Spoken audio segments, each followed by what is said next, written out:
গরম। বিরিয়ানি মানে খেতে খেতে এমন অবস্থা হয়ে গেছে, এখন খুব একটা বেশি ভালো লাগছে না। এখন ফ্রাইড রাইস চিকেনটা একটু পুরো ঝুড়ো ঝুড়ো হয়েছে। চালটা কিন্তু দারুণ ছিল আজকের। সব চালে কিন্তু ভালো হবে ফ্রাইড রাইস এমনটা কিন্তু নয়।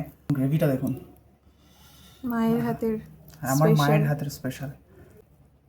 চলুন খাই, ফার্স্ট বাইট।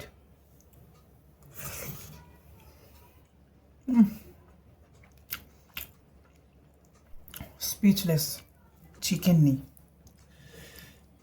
এত গরম।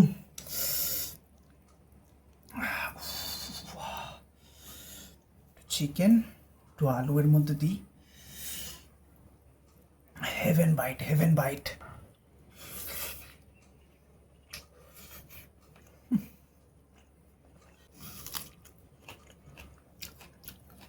কি মারাত্মক! এত স্বাদ কেন কেয়া? মায়ের হাতের তাই। এত স্বাদ কেন?